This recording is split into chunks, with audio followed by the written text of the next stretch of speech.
Ito mahirap tanggapin lalo na kung nabubuhay ka pa rin sa mundong ito.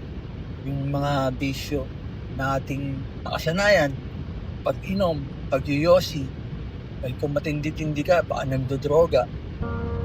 Mga kapatid, mahirap din talaga namang pigilan kung hindi mo talaga nauunawaan at wala sa iyo ang banal na Espiritu Santo.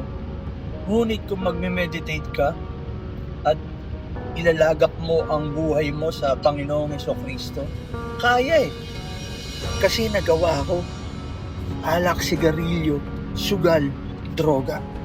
Gusto akong sagipin ni Jesus pero hindi ako nakuha sa kalabit. Hindi ako nakuha sa topic. Kaya tinadyaan niya ako. Binigyan ako ng cancer. Ganun pa man. Mahirap man yung pinagdaanan. Depressed, anxious. Pero I'm really grateful sa kabutihan at kadakilaan ng Panginoon. Kasi kung hindi niya ako binigyan ng cancer, hindi ko marirealize itong mga bagay na ito eh. Pero sana kapatid, ma-realize mo to nang hindi mo na dapat pagdaanan pa yung pinagdaanan ko. Yung Bible has much to say about mga bisyo, ang ating mga behavior tungkol sa spiritual at physical harm na ginagawa natin sa ating buhay sa pamamagitan ng pagbibisyo. I-emphasize sa Biblia yung importansya ng pagpapahalaga mo sa iyong katawan sapagkat ang ating katawan ay templo ng Holy Spirit. Maraming hindi makakaunawa dito sa sinasabi ko. Malayo sa hinuha nila ang makaahon pa sa kinasasadlaan nilang na-normalize na nilang bisyo sa buhay. Pero normal din sa akin yun eh.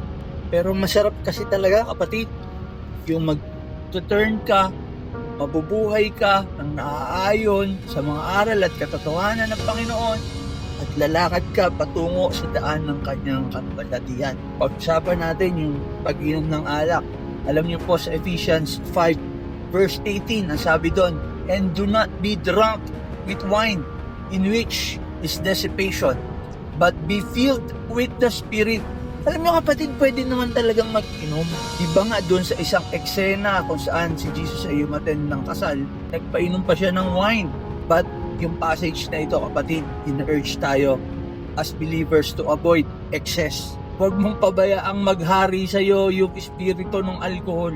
Kailangan nasa ibabaw ka pa rin ng alcohol. Avoid excess and instead pursue a spiritual life filled with Holy Spirit. Huwag mong pabayaang i-alter yung kaluluwa mo, yung pananaw mo ng alak. Matapang ka na. Superman ka na. Pero patawarin mo ako, mukha ka't tanga. Sa pagiging tahimik, ang daldal mo na. Sa pagiging mahiyain, walang hiya ka na. Yun ang ibinubunga sa iyo ng pag-inom ng alkohol. Anong sabi? Pwede naman. Huwag ka lang susobra. Kailangan nasa ibabaw ka pa rin ng iyong iniinom. Similarly, sa Proverbs 20 verse 1, sabi doon, wine is a mocker. Strong drink is raging. And whoever's led astray by it, it is not wise.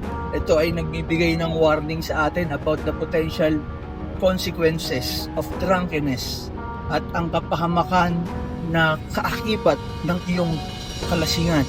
When it comes to vices, pagdating sa mga bisyo kapatid in general, sa Corinthians, sa 1 Corinthians 16 verse 19 to 20, pinapaalala sa atin, or do you not know that your body is the temple of the Holy Spirit who is in you, whom you have from God, and you are not your own, for you were bought at a price.